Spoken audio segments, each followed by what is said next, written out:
எல்லோரும் எப்படி இருக்கீங்க? நல்லா இருக்கீங்களா?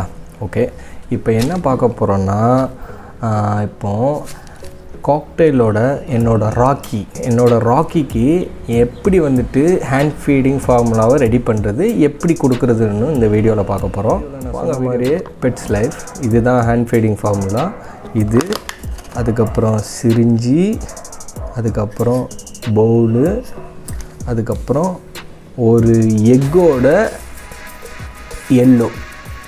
நல்லா பாருங்கள், ஒரு எக்கோட எல்லோ, ஆனால் ஃபுல்லாக போட போகிறது இல்லை, சும்மா கொஞ்சோன்னு போட்டால் போதும். அதே மாதிரி கொதிக்கிற வெந்நி ஆவி வருதா, ஆவி வருதா. ஓகே, இந்த வெந்நியை எடுத்துக்கிட்டு ஃபஸ்ட்டு வந்துட்டு நமக்கு தேவையான ஃபார்முலாவை இந்த கரண்டியோ போட்டுருவோம்.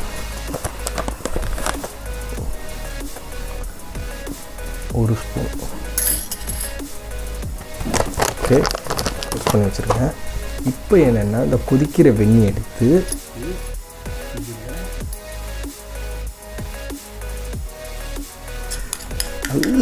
நல்ல வெந்நி கொதிக்கணும். நல்ல வெந்நி கொதித்தாதான் அது வந்துட்டு நல்ல மாவு வேகும். நல்லா வேகும் போகும்போது கொஞ்சம் கொஞ்சமாக நீங்கள் தண்ணி ஊற்றி கூட மிக்ஸ் பண்ணிக்கலாம், ஒன்றும் பிரச்சனை இல்லை. சரியா? பாருங்க,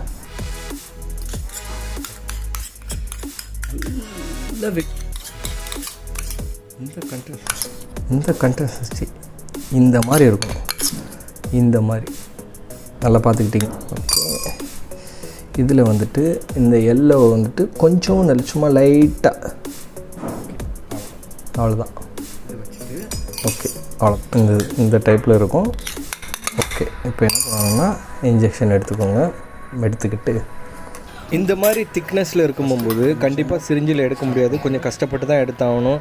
ஏன்டா எவ்வளோ கட்டியாக வச்சுருக்கேன்னா, இந்த மாதிரி 45 டேஸுக்கு மேலே உள்ள பேர்ட்ஸுக்கு வந்துட்டு கண்டிப்பாக நம்ம வந்துட்டு இந்த மாதிரி ரொம்ப லிக்விடாக கொடுக்கக்கூடாது, கொஞ்சம் வந்துட்டு திக்காக தான் கொடுக்கணும்.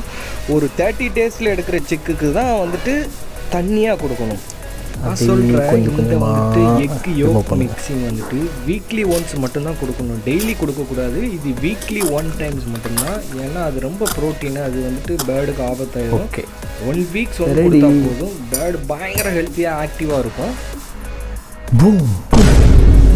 என்ன பார்க்குறீங்க? இவர் தான் நம்ம ராக்கி ஸ்டார். இல்லைங்க, சும்மா அது நல்லா இருந்தது, ராக்கி. இது 45 to 50 டேஸ் ஆச்சு. நீங்கள் பாருங்களேன், எப்படி ஹேண்ட் ஃபீட் பண்ணுறதுன்னு பாருங்கள். கண்டிப்பாக உங்களுக்கு எந்த டவுட்டாக இருந்தாலும் கமெண்ட்ஸில் கேளுங்க. கண்டிப்பாக இந்த 4 விரலில் இப்படி பிடிச்சி இங்கே ப்ரெஷர். நீங்கள் ஹேண்ட் ஃபீட் பண்ணும்போது ரொம்ப ஸ்லோவாக தான் ஹேண்ட் ஃபீட் பண்ணணும், ஸ்பீடு எடுக்கக்கூடாது. ஸ்பீடானால் டெத் ஆகிறதுக்கு வாய்ப்பு இருக்குது. எனக்கு தெரிஞ்ச என்னோட அனுபவத்தினால வந்ததை உங்களுக்கு ஷேர் பண்ணியிருக்கேன். கண்டிப்பாக நீங்களும் இதை ஃபாலோ பண்ணால் கொஞ்சம் பெட்டராக இருக்கும்னு நினைக்கிறேன்.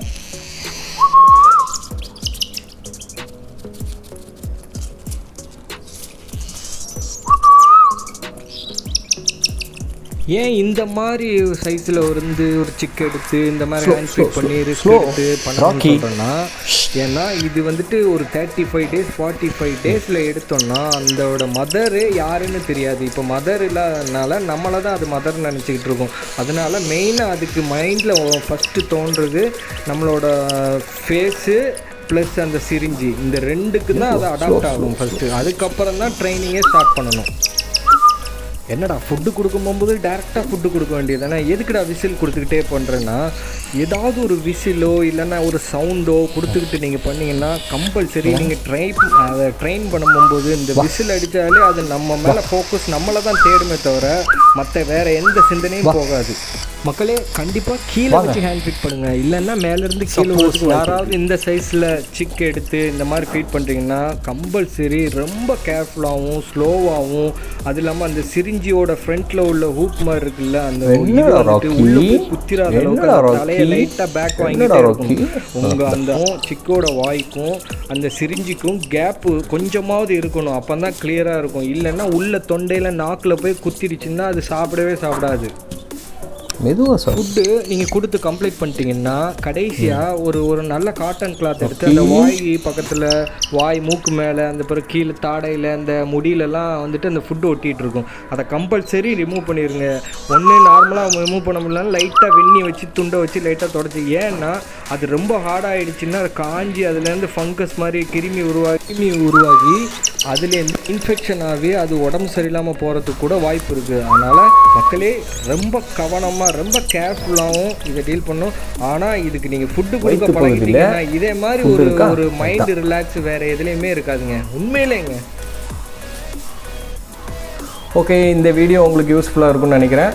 இந்த வீடியோ யூஸ்ஃபுல்லாக இருந்தால் கண்டிப்பாக லைக் பண்ணுங்கள், ஷேர் பண்ணுங்கள், மெயினாக சப்ஸ்கிரைப் பண்ணிடுங்க. பாய். ஓகே மக்களே, அடுத்த வீடியோவில் சந்திப்போம். நன்றி, வணக்கம்.